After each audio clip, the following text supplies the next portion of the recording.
अस्सलामुअलैकुम रहमतुल्लाह। मोहतरम उमराए ज़ोन्स, कय्यमीन ज़ोन्स, मोहतरम कारकुनान जमात इस्लामी, अरकान जमात इस्लामी, हल्का ख़वातीन और इस्लामी में तालिबात से ताल्लुक़ रखने वाली मेरी माओं और बहनों, जमात इस्लामी के शोबा जात और इदारा जात से ताल्लुक़ रखने वाले ज़िम्मेदारान, आप तमाम दोस्तों से ये गुजारिश है कि आप मीडिया की इन तमाम जो अफवाहें हैं उन पर बिल्कुल कान मत धरिए।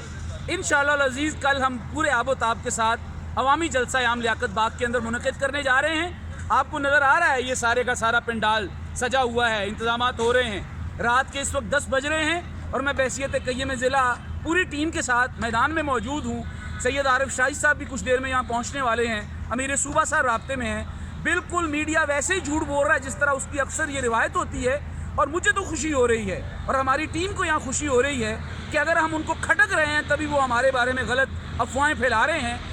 इसका मतलब ये हुआ कि इंशाअल्लाह अज़ीज़ कल का जलसा एक फ़कीदुल मिसाल और एक बिल्कुल अज़ीमुशान जलसा मुनक़िद होने जा रहा है। आपसे गुजारिश है कि मीडिया की किसी किस्म की कोई भी रूमर को इख्तियार करने की बजाय और मानने की बजाय आपकी तरफ से हमें कोई कॉल नहीं आनी चाहिए कि जलसा हो रहा है कि नहीं हो रहा। यकसू हो जाइए कि कल इंशाअल्लाह अज़ीज़ दिन 2 बजे कल 28 मार्च रोज़ इतवार लियाकत बाग के अंदर एक अज़ीमुशान जलसा यहाँ मुनक़िद हो रहा है। तमाम तरह के इदारों को इस वक्त बिल्कुल खुलबली मची हुई है कि जमात इस्लामी एक बड़ा जलसा क्यों करने जा रही है, और इंशाअल्लाह अज़ीज़ हम बहुत बड़ा जलसा करेंगे। कल मुलाकात होगी, अमीर सूबा, अमीर ज़िला, ज़िले की पूरी टीम आपका भी इस्तकबाल करेगी और अपने महबूब कायद, अवामी कायद, दयानतदार लीडर जनाब सिराजुल हक साहब का भी इस्तकबाल करेंगे। वस्सलामु अलैकुम वरहमतुल्लाहि वबरकातुहू।